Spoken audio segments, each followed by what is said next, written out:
من خلال العقوبات اللي نزل بها الكاف على المنتخب المغربي والمنتخب السنغالي كيبين لك على انك حاجه وحده غديرها الا حسيتي بالظلم التحكيمي، هو الانسحاب. الكاف ينصح المنتخبات الى شكيتي والله فضيحة، والله مهزلة بكل المقاييس.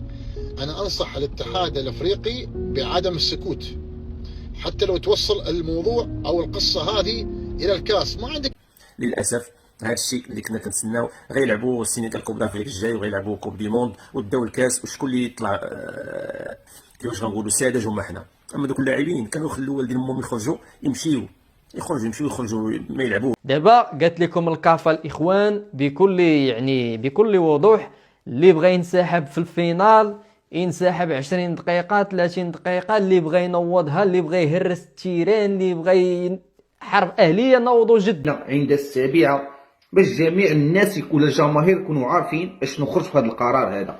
المهم هو ندعو لكم هنايا. المهم دابا الثانيه ليلا اغلبيه المواطنين المغاربه ولا الجمهور المغربي غيكون ناعس الاخوان. المهم غرامات وكذا.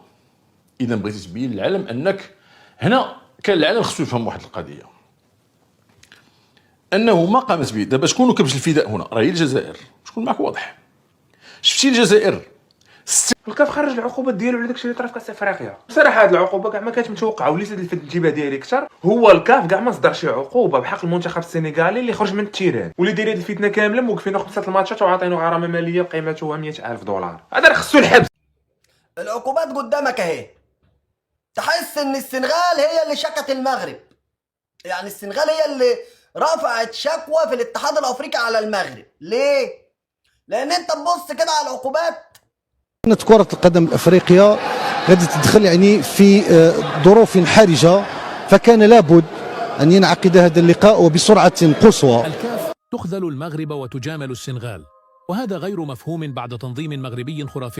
الاتحاد الافريقي الجمهور درس الملعب كامل، اللعابه المدرب بلطجي وخرج اللعابه وكل شيء داروا هذه السيناريوهات. وهذوك عاود اللي كانوا يقول لك المغرب يتحكم في الكاف، فاين المغرب يتحكم في الكاف؟ اليوم العقوبات اللي داها المغرب اكثر من السنغال. يعني انت ضرب. تم الاعلان عن عقوبات نهائي المغرب والسنغال، وهذه العقوبات هذه تعلنوا في واحد الوقت متاخر من الليل، فكرنا غير في ايامات الباك. فضيحه من العيار الثقيل. الابطال ديالها هما المسؤولين ديال الكاف. هاد الليله هادي كينزل البلاغ ديال الكاف كالصاعقه على الجماهير المغربيه.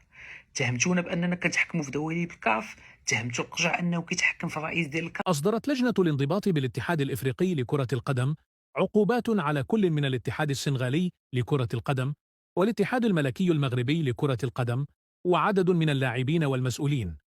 السيد فوجي القجع، شنو هذا الشيء؟ ما فهمناش حنايا. هذا الشيء راه غير معقول. راه السنغال سرقت اللقب من المغرب. دابا الجامعه الملكيه المغربيه هي اللي تعاقبت، والجمهور المغربي هو اللي تعاقب. ما فهمت والو. انا والله ما فهمت شي حاجه. اللي فهم شي حاجه يفهم. هادشي 10 ايام وانتم كتنعسوا في عباد الله في الشمته اللي وقعت في نهائي كاس افريقيا والفضل اللي دارت السنغال والمنتخب ديالها والمدرب ديالها، وانتم كتنعسوا فيهم. مره راه الفيفا غادي تعاقبهم بالحرمان من المشاركه في كاس. تخيل معايا الكاف عطاو الحكيمي ما يلعبش 2 المباريات ما يلعبهمش، وعطاو السيباري 3 المباريات ما يلعبهمش، وغرموا الجامعه الملكيه المغربيه 315,000 دولار.